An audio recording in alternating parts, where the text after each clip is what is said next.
Hello students, welcome to R H chemistry. ಇಲ್ಲಿ K E ಅವರು ನೀಡಿರುವಂತಹ ಒಂದು PDF ಅನ್ನು ಇಟ್ಕೊಂಡು ಒಂದು ವಿಡಿಯೋವನ್ನು ಮಾಡ್ತಾ ಇರುವಂಥದ್ದು. ಇಲ್ಲಿ ಅವರು ಹೇಳಿರೋದೇನಂತಂದರೆ, ಎರಡನೇ ಸುತ್ತಿನ ಸೀಟು ಹಂಚಿಕೆಯ ಫಲಿತಾಂಶದ ನಂತರ ವಿದ್ಯಾರ್ಥಿಗಳು ಏನೇನು ಮಾಡಬಹುದು ಅಂಥೇಳಿ. ಇದರಲ್ಲಿ ನನಗೊಂದು 2-3 ಕ್ಲಾರಿಫಿಕೇಷನ್ ಕೆ ಇ ಅವರ ಕಡೆಯಿಂದ ಬೇಕು. ದಯವಿಟ್ಟು ಯಾರಾದರೂ ಕೆ ಇ ಅವರಿಗೆ ಫೋನ್ ಮಾಡಿದರೆ ಅಥವಾ ನೀವು ಖುದ್ದಾಗಿ ಕೆ ಇ ಎಲ್ಲಿಗೆ ಹೋದರೆ ಇವೆರಡು-ಮೂರು ಕ್ವಶನ್ಗಳಿಗೆ ಆನ್ಸರನ್ನು ಪಡ್ಕೊಂಡು ನನಗೆ ತಿಳಿಸುವಂಥ ಪ್ರಯತ್ನವನ್ನು ಮಾಡಿ. ಸೊ ಮೊದಲು ಇಲ್ಲಿ ಏನು ಕೊಟ್ಟಿದ್ದಾರೆ ಅನ್ನೋದನ್ನು ಕ್ಲಿಯರ್ ಮಾಡಿಬಿಡ್ತೀನಿ.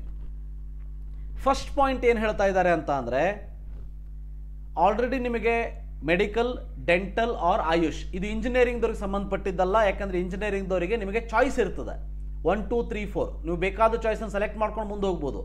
ಬಟ್ ಮೆಡಿಕಲ್, ಡೆಂಟಲ್, ಆಯುಷ್ದವರಿಗೆ ಚಾಯ್ಸ್ ಇರೋದಿಲ್ಲ. ಸೊ ನಿಮಗೆ ಯಾವುದೇ ರೀತಿ ಚಾಯ್ಸ್ ಇರೋದಿಲ್ಲ.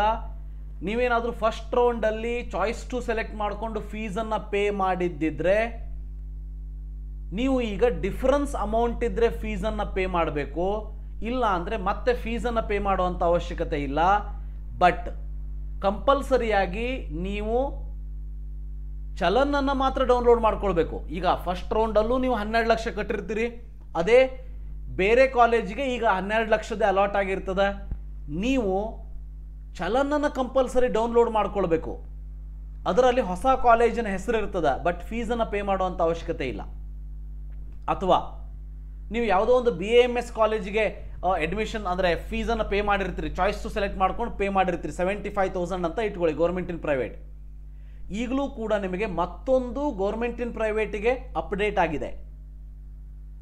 ಆಗಿದೆ ಅಂತ ಅಂದರೆ ನೀವು ಮತ್ತೆ ಫೀಸ್ ಪೇ ಮಾಡೋ ಅವಶ್ಯಕತೆ ಇಲ್ಲ. ಆಲ್ರೆಡಿ ಪೇ ಮಾಡಿರ್ತೀರಿ. ಬಟ್ ಚಲನ್ನಲ್ಲಿ ಹಳೆ ಕಾಲೇಜಿನ ಹೆಸರಿದೆ, ಬಟ್ ಈಗ ಅಲಾಟ್ ಆಗಿರೋ ಕಾಲೇಜ್ ನಿಮಗೆ ಬೇರೆ ಇದೆ. ನೀವೇನು ಮಾಡಬೇಕು ಅಂದರೆ ಕಂಪಲ್ಸರಿಯಾಗಿ ಚಲನನ್ನು ಡೌನ್ಲೋಡ್ ಮಾಡ್ಕೊಳ್ಳಿ. ಅದರಲ್ಲಿ ಹೊಸ ಕಾಲೇಜ್ ಹೆಸರು ಇರ್ತದೆ, ಫೀಸ್ ಪೇಡ್ ಅಂತ ಬರ್ತದೆ. ಅದಾದಮೇಲೆ ಅಡ್ಮಿಷನ್ ಆರ್ಡರ್ ಡೌನ್ಲೋಡ್ ಮಾಡ್ಕೊಳ್ಳಿ, ಕಾಲೇಜಿಗೆ ಹೋಗಿ ಅಡ್ಮಿಷನ್ ತಗೊಳ್ಳಿ. ಬಟ್ ಈಗ ನೀವೇನಾದರೂ ನಿಮಗೆ ಫಾರ್ ಎಕ್ಸಾಂಪಲ್ 60,000 ಒಂದು ಸೀಟ್ ಸಿಕ್ಕಿತ್ತು ಫಸ್ಟ್ ರೌಂಡಲ್ಲಿ, ಈಗ 1.5 ಲಕ್ಷದ ಸೀಟ್ ಸಿಕ್ಕಿದೆ ಅಂದರೆ ಡಿಫ್ರೆನ್ಸ್ ಅಮೌಂಟ್ ಏನಿದೆ, ಆ ಡಿಫ್ರೆನ್ಸ್ ಅಮೌಂಟನ್ನು ನೀವು ಚಲನ್ ಈಗ ಡೌನ್ಲೋಡ್ ಮಾಡ್ಕೊಂಡಾಗ ಅದರಲ್ಲಿ ಮೆನ್ಷನ್ ಆಗಿರುತ್ತೆ, ಅದನ್ನು ಪೇ ಮಾಡಬೇಕು. ಅಥವಾ ನಿಮಗೆ ಆಲ್ರೆಡಿ 12 ಲಕ್ಷದ್ದು ಸೀಟ್ ಅಲಾಟ್ ಆಗಿತ್ತು, ಪೇಮೆಂಟ್ ಮಾಡಿದ್ರಿ, ಈಗ 1.5 ಲಕ್ಷದ ಅಲಾಟ್ ಆಗಿದೆ. ಡಿಫ್ರೆನ್ಸ್ ಅಮೌಂಟ್ ನೀವು ಜಾಸ್ತಿ ಕಟ್ಟಿದ್ದೀರಿ, ಆ ಅಮೌಂಟನ್ನು ಕೆ ಇ ಅವರು ನಿಮಗೆ ರೀಫಂಡ್ ಮಾಡ್ತಾರೆ. ನಾನು ಎಲ್ಲ ರೀತಿ ಎಕ್ಸಾಂಪಲ್ಲು ಕೂಡ ಹೇಳಿದ್ದೀನಿ, ಕರೆಕ್ಟಾಗಿ ವಿಡಿಯೋವನ್ನು ನೋಡಿ. ನೀವೇನಾದರೂ ಕಡಿಮೆ ದುಡ್ಡು ತುಂಬಿದರೆ ಪೇ ಮಾಡಬೇಕು, ಜಾಸ್ತಿ ತುಂಬಿದರೆ ಅವರು ಪೇ ಮಾಡ್ತಾರೆ, ನಿಮಗೆ ರಿಫಂಡ್ ಮಾಡ್ತಾರೆ. ಬಟ್ 6-8 ತಿಂಗಳ ತಗೋತಾರೆ, ಅದಾದಮೇಲೆ ರಿಫಂಡ್ ಮಾಡ್ತಾರೆ. ಮತ್ತು ಯಾರ್ಯಾರಿಗೆ ಸೇಮ್ ಕಾಲೇಜ್ ಸೇಮ್ ಫೀಸ್ ಇರೋ ಇನ್ನೊಂದು ಕಾಲೇಜ್ ಸಿಕ್ಕಿದೆ, ಆವಾಗ ಚಲನ್ ಇನ್ನೊಂದ್ಸರಿ ಕಂಪಲ್ಸರಿ ಡೌನ್ಲೋಡ್ ಮಾಡ್ಕೊಳ್ಬೇಕು. ಅಂದರೆ ಒಟ್ಟಿನಲ್ಲಿ ಎಲ್ಲರೂ ಕೂಡ ಚಲನ್ ಡೌನ್ಲೋಡ್ ಮಾಡ್ಕೊಳ್ಳೇಬೇಕು. ಅದಾದಮೇಲೆ ಅಡ್ಮಿಷನ್ ಆರ್ಡರ್ ಡೌನ್ಲೋಡ್ ಮಾಡ್ಕೋಬೇಕು. ಅದಾದಮೇಲೆ ಕಾಲೇಜ್ ಹೋಗಿ ಅಡ್ಮಿಷನ್ ತಗೋಬೇಕು. ಎರಡನೇದಾಗಿ, ವೈದ್ಯಕೀಯ ಸೀಟಿಗೆ ಪಾವತಿಸಿದಂತಹ ಕಾಷನ್ ಡಿಪಾಸಿಟನ್ನು ವೈದ್ಯಕೀಯ ಸೀಟು ಹಂಚಿಕೆಯಾಗಿದ್ದಲ್ಲಿ ಮಾತ್ರ ಹೊಂದಾಣಿಕೆ ಮಾಡಲಾಗುವುದು. ಬಹಳ ಇಂಪಾರ್ಟೆಂಟ್ ಇದು. ಅಂದರೆ ನಿಮಗೆ ವೈದ್ಯಕೀಯ ಅಂದರೆ ಮೆಡಿಕಲ್, ನೀವು ಮೆಡಿಕಲ್ ಸೀಟ್ ಬೇಕು ಅಂತ ಕಾಷನ್ ಡಿಪಾಸಿಟ್ ಪೇ ಮಾಡಿದ್ರಿ. ಈಗ ಸೆಕೆಂಡ್ ರೌಂಡಲ್ಲಿ ಮೆಡಿಕಲ್ ಕಾಲೇಜ್ ಸಿಕ್ತು. ನಿಮ್ಮ ಈಗ ಫೀಸ್ ಏನಿದೆ ಆ ಫೀಸು 1 ಲಕ್ಷ ರೂಪಾಯಿ ಮೈನಸ್ ಮಾಡಿ ನೀವು ಕಟ್ಟಬೇಕಾಗ್ತದೆ. ನೀವು ಚಲನ್ ಡೌನ್ಲೋಡ್ ಮಾಡ್ಕೊಂಡಾಗಲೂ ಕೂಡ ಅದೇ ರೀತಿ ಬರ್ತದೆ. ಆದರೆ ನಿಮಗೆ BDS BAMS ಅಲಾಟ್ ಆಗಿದೆ, ನಿಮಗೆ ಫಸ್ಟ್ ರೌಂಡಲ್ಲಿ ಯಾವುದೂ ಅಲಾಟ್ ಆಗಿರಲಿಲ್ಲ, ಅಥವಾ ಚಾಯ್ಸ್ 3 ಸೆಲೆಕ್ಟ್ ಮಾಡ್ಕೊಂಡಿದ್ರಿ ಅಲಾಟ್ ಆದಮೇಲೆ, ಅಥವಾ ಇಂಜಿನಿಯರಿಂಗ್ ನೀವು ಹೋಗಿದ್ರಿ, ಸೊ ಇಂಜಿನಿಯರಿಂಗ್ ನಿಮಗೆ ಅಲಾಟ್ ಆಗಿತ್ತು ಫಸ್ಟ್ ರೌಂಡಲ್ಲಿ, ನೀವು ಮಾಪಪ್ಪಿಗೆ 1 ಲಕ್ಷ ರೂಪಾಯಿ ಪೇ ಮಾಡಿರ್ತೀರಿ. ಈಗ ಪೇ ಮಾಡಿರುವಂಥ 1 ಲಕ್ಷ ರೂಪಾಯಿ ನಿಮಗೆ ಬೇರೆ ಯಾವುದೇ ಸೀಟಿಗೆ ಮರು ಹೊಂದಾಣಿಕೆ ಮಾಡಲಾಗುವುದಿಲ್ಲ. ಅಂದರೆ ಯಾವುದಕ್ಕೂ ಅಡ್ಜಸ್ಟ್ ಮಾಡ್ಕೊಳ್ಳೋದಿಲ್ಲ, ಅದನ್ನು ನಿಮಗೆ ವಾಪಸ್ ಕೊಡ್ತಾರೆ. ವಾಪಸ್ ಕೊಡಲಿಲ್ಲ ಅಂತಂದ್ರೂ ನೀವೇನೀಗ ಮಾಪಪ್ಪಲ್ಲಿ ಪಾರ್ಟಿಸಿಪೇಟ್ ಮಾಡ್ತೀರಲ್ವಾ, ಅದಕ್ಕೆ ಈ ಕಾಷನ್ ಡಿಪಾಸಿಟನ್ನು ಅಡ್ಜಸ್ಟ್ ಮಾಡ್ಕೋತಾರೆ. 1 ಲಕ್ಷ ರೂಪಾಯಿ ಅಲ್ಲಿ ಕಂಟಿನ್ಯೂ ಆಗ್ತದೆ, ನೀವು ಮತ್ತೆ ಮಾಪಪ್ಪಿಗೆ 1 ಲಕ್ಷ ರೂಪಾಯಿ ಕಟ್ಟಬೇಕಂತೇನಿಲ್ಲ. ಆದರೆ ನಿಮಗೆ ಮೆಡಿಕಲ್ ಬಿಟ್ಟು ಬೇರೆ ಯಾವುದೇ ಸೀಟು ಸಿಕ್ಕಿದ್ರೂ ಕೂಡ ನೀವು ಫಸ್ಟ್ ರೌಂಡಲ್ಲಿ ಫಸ್ಟ್ ರೌಂಡ್ ಆದಮೇಲೆ ಸೆಕೆಂಡ್ ರೌಂಡಿಗೆ ನೀವೇನು ಕಾಷನ್ ಡಿಪಾಸಿಟ್ ಪೇ ಮಾಡಿದ್ರಿ ಅದು ಎಲ್ಲೂ ಕೂಡ ಹೊಂದಾಣಿಕೆ ಮಾಡಲಾಗುವುದಿಲ್ಲ. ಅಂದರೆ ಎಲ್ಲೂ ಅಡ್ಜಸ್ಟ್ ಮಾಡೋದಿಲ್ಲ, ಅದನ್ನು ಅವರೇ ವಾಪಸ್ ಕೊಡ್ತಾರೆ, ರೀಫಂಡ್ ಮಾಡ್ತಾರೆ ಮಾಪಪ್ ಮುಗಿದ ಮೇಲೆ. ನೀವೇನಾದರೂ ಮಾಪಪ್ಪಲ್ಲಿ ಪಾರ್ಟಿಸಿಪೇಟ್ ಮಾಡಲಿಲ್ಲ, ಸೀಟ್ ಸಿಗಲಿಲ್ಲ ಅಂದರೆ. ಮೂರನೇದಾಗಿ, ಯಾರ್ಯಾರು ಕೆ ಎಗೆ ಹೋಗಿ ಡಾಕ್ಯುಮೆಂಟನ್ನು ಸಬ್ಮಿಟ್ ಮಾಡಬೇಕು ಅನ್ನೋದನ್ನು ಕ್ಲಿಯರ್ ಕಟ್ಟಾಗಿ ನಾನು ಕೂಡ ಹಿಂದಿನ ವಿಡಿಯೋದಲ್ಲಿ ಹೇಳಿದ್ದೀನಿ, ಅದನ್ನೇ ಇಲ್ಲಿ ಅವರು ಕೂಡ ಹೇಳಿರುವಂಥದ್ದು. ಇನ್ನೊಂದು ಸಾರಿ ಹೇಳ್ತೀನಿ, ಯಾರ್ಯಾರು ಕೆ ಎಗೆ ಹೋಗಿ ಡಾಕ್ಯುಮೆಂಟನ್ನು ಸಬ್ಮಿಟ್ ಮಾಡಬೇಕು ಅಂದರೆ, ಯಾರಿಗೆ government in private MBBS seat ಸಿಕ್ಕಿದೆ, BMS BDS ಅಲ್ಲ, only MBBS government in private seat ಮತ್ತು ಪ್ರೈವೇಟ್ ಇನ್ ಪ್ರೈವೇಟ್ ಸೀಟ್ ಸಿಕ್ಕಿದೆ ಅಂಥವರು ಮಾತ್ರ ನೀವು KEAಗೆ ಹೋಗಿ ಡಾಕ್ಯುಮೆಂಟನ್ನು ಸಬ್ಮಿಟ್ ಮಾಡಬೇಕು. ಸೊ ಉಳಿದಂತಹ ಯಾವುದೇ ವಿದ್ಯಾರ್ಥಿಗಳು ಅಂದರೆ ಪ್ಯೂರ್ ಗೌರ್ಮೆಂಟ್ ಸೀಟ್ ಸಿಕ್ಕಂತಹ MBBS ವಿದ್ಯಾರ್ಥಿಗಳು, ಮ್ಯಾನೇಜ್ಮೆಂಟ್ ಅಥವಾ NRI ಸಿಕ್ಕಂತಹ MBBS ಅಥವಾ ಯಾವುದೇ ಟೈಪ್ ಸೀಟ್ ಸಿಕ್ಕಂತಹ ಈ BAMS BHMS ಅಥವಾ ಡೆಂಟಲ್ ಸ್ಟೂಡೆಂಟ್ಸ್ಗಳು KEAಗೆ ಹೋಗುವಂಥ ಅವಶ್ಯಕತೆ ಇಲ್ಲ. ಇದರಲ್ಲಿ ಒಂದು ಪ್ರಾಬ್ಲಮ್ ಬರ್ತದೆ, ಕೆಲವೊಂದಷ್ಟು ಸ್ಟೂಡೆಂಟ್ಸ್ಗಳು ಆಲ್ರೆಡಿ ಸಬ್ಮಿಟ್ ಮಾಡಿ ಬಂದಿದ್ದೀರಿ, ಮತ್ತೆ ಹೋಗಬೇಕಾ? ಮತ್ತೆ ಯಾಕೆ ಹೋಗ್ತೀರಿ? ಮತ್ತೆ ಹೋಗೋ ಅವಶ್ಯಕತೆ ಇಲ್ಲ, ನೀವು ಆಲ್ರೆಡಿ ಸಬ್ಮಿಟ್ ಮಾಡಿದ್ದೀರಿ. ಇಲ್ಲಿ ಎರಡು ರೀತಿ ವಿದ್ಯಾರ್ಥಿಗಳಿದ್ದಾರೆ.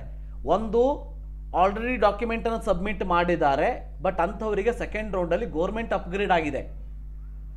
ನೀವು ಮತ್ತೆ KEAಗೆ ಹೋಗಿ ಡಾಕ್ಯುಮೆಂಟ್ಸ್ ತೊಗೋಬೇಕಂತ ಏನಿಲ್ಲ. ನೀವೇನು ಮಾಡಬೇಕು, ನಿಮ್ಗೆ ಆಲ್ರೆಡಿ ಒಂದು ಅಕ್ನಾಲಜ್ಮೆಂಟ್ ಸ್ಲಿಪ್ ಕೊಟ್ಟಿದ್ದಾರೆ, ಅದನ್ನು ತೆಗೆದುಕೊಂಡು ಸೀದಾ ನಿಮ್ಮ ಕಾಲೇಜಿಗೆ ಹೋಗ್ಬೇಕು. ನೀವು ಅಡ್ಮಿಷನ್ ಆರ್ಡರ್ ಡೌನ್ಲೋಡ್ ಮಾಡಿಕೊಂಡು ನೀವು ಗೌರ್ಮೆಂಟ್ ಕಾಲೇಜಿಗೆ ಹೋಗಿ ಅಡ್ಮಿಷನ್ ತೊಗೊಳ್ಳಿ. ಯಾರಿಗೆ ಗೌರ್ಮೆಂಟ್ ಇನ್ ಪ್ರೈವೇಟ್ ಸಿಕ್ಕು KEAಗೆ ಹೋಗಿ ಡಾಕ್ಯುಮೆಂಟನ್ನು ಸಬ್ಮಿಟ್ ಮಾಡಿದ್ರಿ, ಅಂಥವರಿಗೆ ಈಗ ಗೌರ್ಮೆಂಟ್ ಅಪ್ಗ್ರೇಡ್ ಆಗಿದೆ, ಅಂಥವರು ನೀವು ಸೀದಾ ಕಾಲೇಜಿಗೆ ಹೋಗಿ ಅಡ್ಮಿಷನ್ ತೊಗೋತೀರಿ. ಯಾರ್ಯಾರಿಗೆ ಗೌರ್ಮೆಂಟ್ ಇದ್ದು ಗೌರ್ಮೆಂಟ್ ಇನ್ ಪ್ರೈವೇಟ್ ಅಪ್ಗ್ರೇಡ್ ಆಗಿದೆ ಅಂಥವರು ನೀವು KEAಗೆ ಹೋಗಿ ಡಾಕ್ಯುಮೆಂಟ್ ಸಬ್ಮಿಟ್ ಮಾಡಬೇಕು.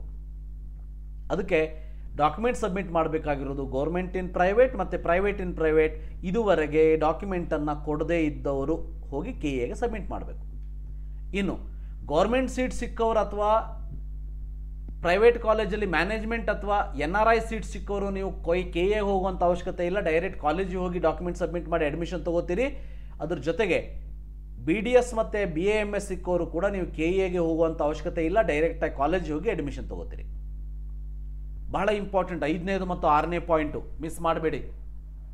ಏನಂದರೆ 5ನೇ ಪಾಯಿಂಟ್ ಏನಿದೆ ಅಂದರೆ, ನಿಮಗೆ ಈಗ ಸಿಕ್ಕಿರುವಂತಹ ಮೆಡಿಕಲ್ ಸೀಟ್ ಬೇಡ ಅಂತ ಅನಿಸಿದರೆ, ಕರೆಕ್ಟ್ ಅರ್ಥ ಮಾಡ್ಕೊಳ್ಳಿ, ನಿಮಗೆ ಈಗ ಸಿಕ್ಕಿರುವಂಥ ಸೀಟ್ ಬೇಡ ಅಂತ ಅನಿಸಿದರೆ ನೀವು 25ನೇ ತಾರೀಕು ಸಂಜೆ 5:30 ಒಳಗಾಗಿ KEAಗೆ ಹೋಗಿ ನೀವು ನಿಮ್ಮ ಸೀಟನ್ನು ಕ್ಯಾನ್ಸಲ್ ಮಾಡ್ಕೊಂಡು ಬರಬೇಕು.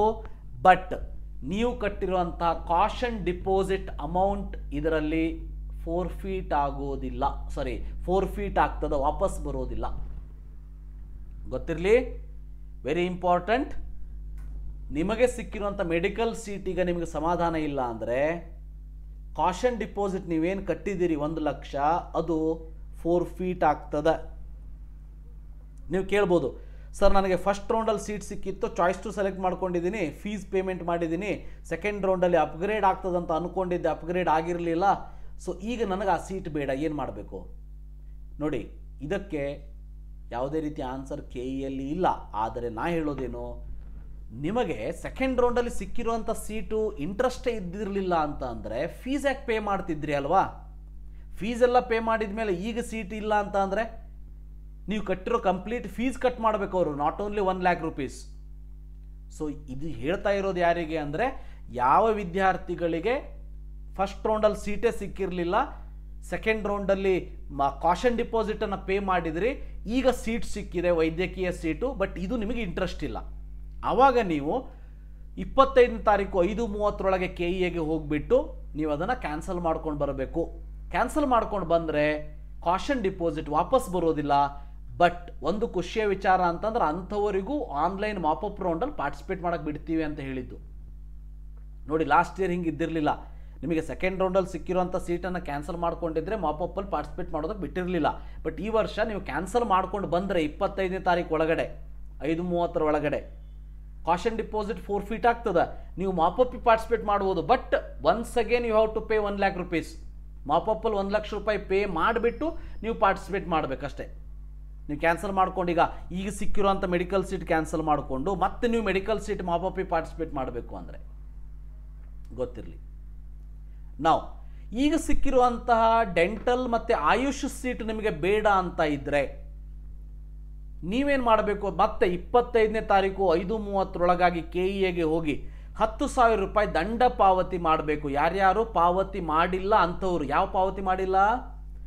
ಈಗ ಫಾರ್ ಎಕ್ಸಾಂಪಲ್ ನನಗೆ government in private BAMS seat ಸಿಕ್ಕಿರ್ತದೆ, 75,000 ರೂಪಾಯಿ ಪೇ ಮಾಡಿಬಿಟ್ಟಿರ್ತೀರಿ ನಾನು ಫಸ್ಟ್ ರೌಂಡಲ್ಲಿ ಚಾಯ್ಸ್ ಟು ಸೆಲೆಕ್ಟ್ ಮಾಡಿ. ಈಗ ನನಗೆ ಆ ಸೀಟ್ ಬೇಡ, ನೀವೇನು ಮಾಡಬೇಕು, KEAಗೆ ಹೋಗಿ ಕ್ಯಾನ್ಸಲ್ ಮಾಡಬೇಕು. ಆವಾಗ ನೀವು 10,000 ರೂಪಾಯಿ ಕೊಡಬೇಕಂತ ಅವಶ್ಯಕತೆ ಇಲ್ಲ, ಯಾಕಂದ್ರೆ ನೀವು ಆಲ್ರೆಡಿ 75,000 ಪೇ ಮಾಡಿದ್ದೀರಿ, ಅದರಲ್ಲಿ 10,000 ರೂಪಾಯಿ ಅವ್ರು ಕಟ್ ಮಾಡ್ಕೋತಾರೆ. ನಿಮ್ಮ ದುಡ್ಡು ಅವ್ರ ಹತ್ರ ಇದ್ದರೆ ಅದರಲ್ಲಿ 10,000 ರೂಪಾಯಿ ಕಟ್ ಮಾಡ್ಕೋತಾರೆ.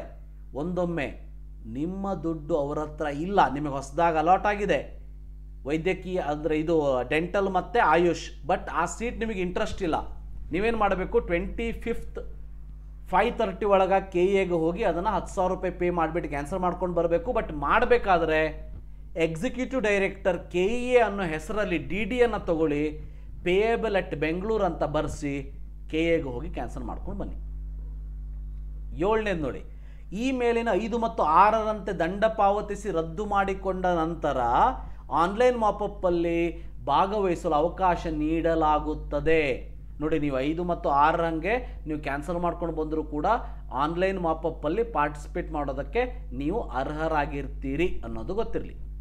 8ನೇದು, ಈಗ ನೀವೇನು ಮಾಡ್ತೀರಿ, ಸೀಟು ರದ್ದುಪಡಿಸ್ಕೊಳ್ಳೋದಿಲ್ಲ, ಅಂದರೆ ನಿಮಗೆ ಸಿಕ್ಕಿದೆ ಈಗ seat, cancel ಮಾಡ್ಕೊಳ್ಳೋದಿಲ್ಲ, ಕಾಲೇಜಿಗೂ ಸೇರಿಕೊಳ್ಳೋದಿಲ್ಲ.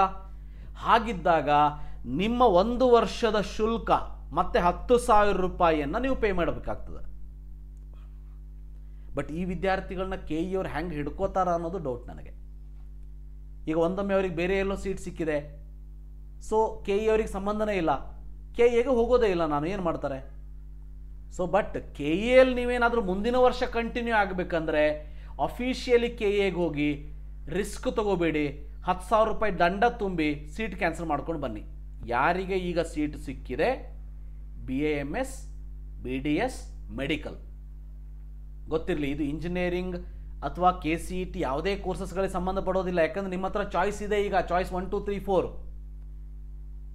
But medical dental AYUSH ನಿಮಗೆ ಸಿಕ್ಕಿರೋ ಸೀಟ್ ಬೇಡ ಅಂದರೆ 25ನೇ ತಾರೀಕು ಒಳಗಾಗಿ KEಗೆ ಹೋಗಿಬಿಟ್ಟು ಕ್ಯಾನ್ಸಲ್ ಮಾಡ್ಕೊಂಡು ಬರಬೇಕು. ವೆರಿ ಇಂಪಾರ್ಟೆಂಟ್, KEಗೆ ಹೋಗಿ ಕ್ಯಾನ್ಸಲ್ ಮಾಡ್ಕೊಂಡು ಬರಬೇಕು. ಒಂದೊಮ್ಮೆ ಮೆಡಿಕಲ್ ಸೀಟ್ ಸಿಗಲಿ ಅಥವಾ ಡೆಂಟಲ್ ಇರಲಿ ಆಯುಷ್ ಇರಲಿ, ಕ್ಯಾನ್ಸಲ್ ಮಾಡ್ಕೊಂಡು ಬಂದರೆ ನಿಮಗೆ ಮಾಪಪ್ಪಲ್ಲಿ ಪಾರ್ಟಿಸಿಪೇಟ್ ಮಾಡೋಕ್ಕೆ ಅವಕಾಶ ಕೊಡ್ತಾರೆ. ಬಟ್ ಮಾಪಪ್ಪಲ್ಲಿ 1 ಲಕ್ಷ ರೂಪಾಯಿ ಪೇ ಮಾಡಿಬಿಟ್ಟು ಪಾರ್ಟಿಸಿಪೇಟ್ ಮಾಡಬೇಕು. ಯಾಕಂದರೆ ನಿಮಗೆ ಇಲ್ಲಿ ಮೆಡಿಕಲ್ ಸೀಟ್ ಸಿಕ್ಕು ಕಾಷನ್ ಡಿಪಾಸಿಟ್ ಪೇ ಮಾಡಿದ್ರು ಕೂಡ ಅದು ಫೋರ್ಫಿಟ್ ಆಗಿಬಿಡ್ತದೆ, ನಿಮಗೆ ಸಿಗೋದಿಲ್ಲ. ಸೊ ಇದಿಷ್ಟು ಇಂಪಾರ್ಟೆಂಟ್ ಇನ್ಫಾರ್ಮೇಷನ್ KE ಅವ್ರು ಹೇಳಿರುವಂಥದ್ದು. ಈಗ ನನ್ನದು ಒಂದು 2-3 ಕ್ವಶನ್ ಇರುವಂಥದ್ದು ಏನಂದರೆ, ಮೊದಲನೇ ಕ್ವಶನ್ನು, ಈಗ ನನಗೆ BDS ಅಥವಾ BAMS ಅಲಾಟ್ ಆಗಿದೆ, ನನಗೆ ಈಗ ಸಿಕ್ಕಿರೋ ಸೀಟು ಬೇಕು, but I want to participate in mop up, ನಾ ಏನು ಮಾಡಬೇಕು? There is no explanation at all. KE ಅವರೇ ದಯವಿಟ್ಟು ಇದಕ್ಕೆ ಆನ್ಸರನ್ನು ಹೇಳಿ, ಅಥವಾ ಯಾರಾದರೂ KEಗೆ ಈ ಕ್ವಶನನ್ನು ಕೇಳಿದರೆ ಆನ್ಸರ್ ಸಿಕ್ಕಿದರೆ ನನಗೆ ಮೆಸೇಜ್ ಮಾಡಿ, ಇಲ್ಲ ಯಾರಾದರೂ ನನ್ನ ಗ್ರೂಪಲ್ಲಿದ್ದರೆ ಡೈರೆಕ್ಟಾಗಿ ಮೆಸೇಜ್ ಮಾಡಿ, ನನ್ನ ಪರ್ಸನಲ್ ಗೈಡೆನ್ಸ್ ಗ್ರೂಪಲ್ಲಿದ್ದರೆ ಅಥವಾ ಬೇರೆಯವರಾಗಿದ್ದರೆ ಕಮೆಂಟ್ ಬಾಕ್ಸಲ್ಲಿ ತಿಳಿಸ್ಕೊಡಿ.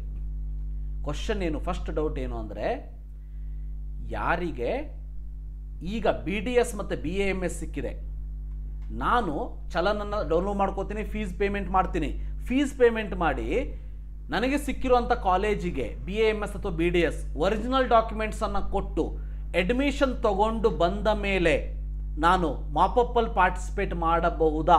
ಆ್ಯಕ್ಚುಲಿ ಬ್ರೋಷರಲ್ಲಿ ಹೇಳಿರೋ ಪ್ರಕಾರ ಮಾಡಬಹುದು. ನೋಡಿ ಬ್ರೋಷರ್ಲಿ ಏನು ಕೊಟ್ಟಿದ್ದಾರೆ ನೋಡಿ ಹೇಳ್ತೀನಿ.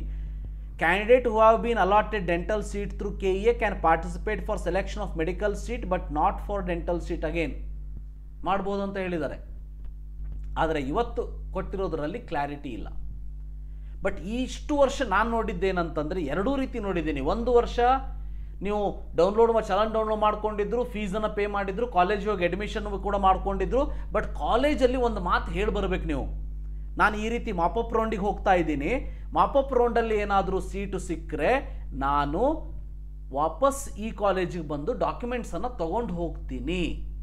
ಹಂಗೆ ತೊಗೊಂಡು ಹೋಗಬೇಕಾದ್ರೆ ಏನಾದರೂ ಈ ಒಂದು ಫೀಸನ್ನು ಅಂದರೆ ಈ ಪೆನಲ್ಟಿಯನ್ನು ನಾನು ಪೇ ಮಾಡಬೇಕಾ ಅಂತ ಕೇಳ್ಕೊಳ್ಳಿ. ಯಾಕಂದರೆ ಲಾಸ್ಟ್ ಇಯರ್ ಒಂದು ಕಾಲೇಜಲ್ಲಿ ತೊಗೊಂಡಿದ್ದಾರೆ, ಗೌರ್ಮೆಂಟ್ ಡೆಂಟಲ್ ಕಾಲೇಜಲ್ಲೇ ತೊಗೊಂಡಿದ್ದಾರೆ ನನಗೆ ಗೊತ್ತಿರುವಂಥ ಸ್ಟೂಡೆಂಟಿಗೆ, ಅದಕ್ಕಾಗಿ ಹೇಳ್ತಾ ಇದ್ದೀನಿ. ಬಟ್ ಅದ್ರ ಬಗ್ಗೆ ಕ್ಲಾರಿಟಿ ಕೊಟ್ಬಿಡ್ಬೇಕು ಕೆ ಇ ಅವರು. ಕೊಟ್ಟುಬಿಟ್ರೆ ಈಸಿ ಆಗಿಬಿಡ್ತದೆ. ಈಗ ಡೆಂಟಲ್ ಮತ್ತು BAMS ಸಿಕ್ಕಂತಹ ಸ್ಟೂಡೆಂಟ್ಸ್ಗಳು, ಆಯುಷ್ ಸಿಕ್ಕಂಥ ಸ್ಟೂಡೆಂಟ್ಸ್ಗಳು, ಅವ್ರಿಗೆ ಆ ಕಾಲೇಜ್ ಇಷ್ಟ ಇರ್ತದೆ, ಬಟ್ ಮಾಪಪ್ಪಲ್ಲಿ ಮೆಡಿಕಲಿ ಪಾರ್ಟಿಸಿಪೇಟ್ ಮಾಡಬೇಕು. ಹಾಗಿದ್ದಾಗ ಮಾಡ್ತೀವಿ. ಆದರೆ ನಾ ಕೇಳೋ ಕ್ವಶನ್ ಏನಂತಂದರೆ, ಆ ಸೀಟಿಗೆ ಅಡ್ಮಿಷನ್ ಮಾಡಿಸ್ಕೊಂಡು ಮಾಡಬೇಕಾ ಅಥವಾ ಫೀಸ್ ಪೇಮೆಂಟ್ ಮಾಡಿದರೆ ಸಾಕಾಗ್ತದಾ? ಬಟ್ ಕೆ ಇ ಅವ್ರ ರೂಲ್ಸ್ ಪ್ರಕಾರ ನೀವು ಫೀಸ್ ಪೇಮೆಂಟ್ ಮಾಡಿ ಅಡ್ಮಿಷನ್ ತೊಗೊಳ್ಳೇಬೇಕು. ಬಟ್ ಅಂಥ ಸ್ಟೂಡೆಂಟ್ಸ್ಗಳು ಹೆಂಗೆ ಮಾಪಪ್ದ ಪಾರ್ಟಿಸಿಪೇಟ್ ಮಾಡಬೇಕು ಅನ್ನೋದ್ರ ಬಗ್ಗೆ ಕ್ಲಾರಿಟಿ ಕೊಟ್ಟಿಲ್ಲ. ಬಟ್ ನನ್ನ ಒಂದು ಸಜೆಷನ್ ಇಷ್ಟೇ, ವಿದ್ಯಾರ್ಥಿಗಳೇ ರಿಸ್ಕ್ ತೊಗೊಳೋದಕ್ಕೆ ಹೋಗಬೇಡಿ. ಈಗ ಸಿಕ್ಕಿರುವಂತಹ ಡೆಂಟಲ್ ಅಥವಾ BAMS ಸೀಟ್ ನಿಮಗೆ ಬೇಕು ಅಂತ ಇದ್ದರೆ, ಅದನ್ನ ಇಟ್ಕೊಂಡು ನೀವು ಮಾಪಪ್ಪಿಗೆ ಹೋಗ್ತೀನಿ ಅಂತ ಇದ್ದರೆ, ದಯವಿಟ್ಟು ನೀವು ಚಲನನ್ನು ಡೌನ್ಲೋಡ್ ಮಾಡ್ಕೊಳ್ಳಿ, ಫೀಸನ್ನು ಪೇಮೆಂಟ್ ಮಾಡಿ ಕಾಲೇಜಿಗೆ ಹೋಗಿ.